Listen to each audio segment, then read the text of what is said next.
So today we're doing experiment 14.2, catalysts. Can they affect a chemical reaction?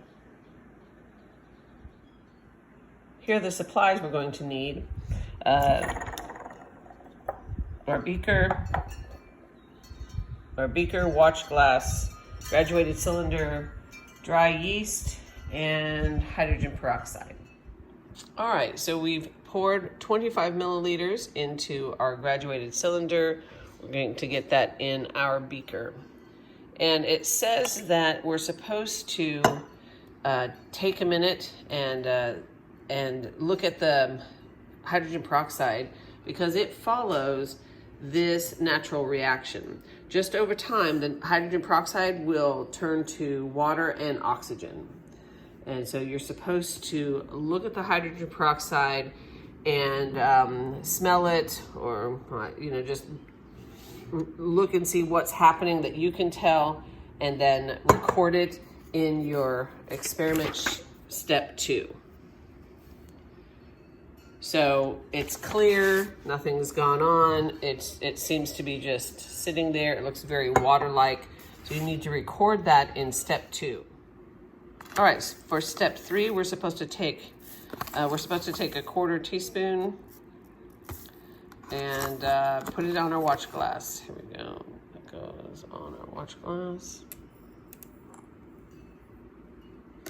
All right, so we've put our yeast on our watch glass. We're supposed to put it into the hydrogen peroxide.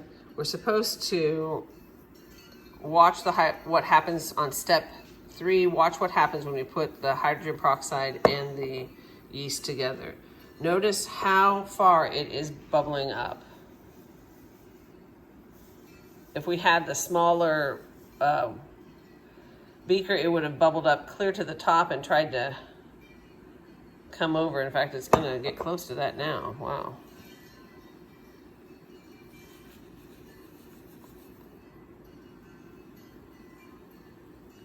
And now it's quickly dissipating. So go ahead and write that down on step 3 in your observation section. You should also be, for step 5,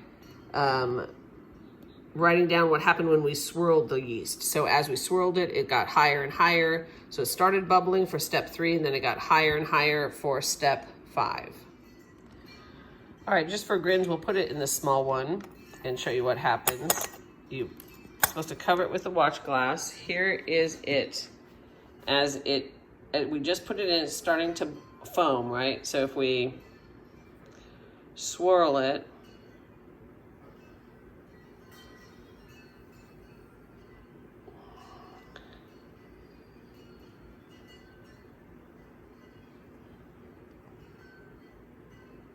and actually as it runs over my fingers, it's warm. So there is a temperature change. You can see that they smashed the top with some of the extra yeast. But it's gotten all the way up there, and now it's starting to break down. That yeast was the catalyst. It just sped up the use of the hydrogen peroxide to release the oxygen. That's what the bubbles were. So if we, not one bit of yeast was used up, it looks like that's true. So if we add another 25 milliliters of hydrogen peroxide, the reaction should happen again. So sure enough, there it goes, nice and full. All right, so this is after we've let it rest. And they say we can do it even another time. And here it goes. Oh, this is going up even faster. So it's already raising.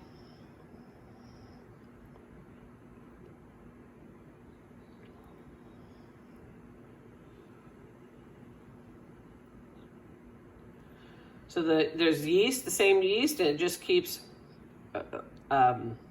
causing the same amount of bubbles, but because we're adding more and more liquid, it gets higher and higher. All right, so you're supposed to put that observation in section 6 of your notebook. All right, so your table should look something like this.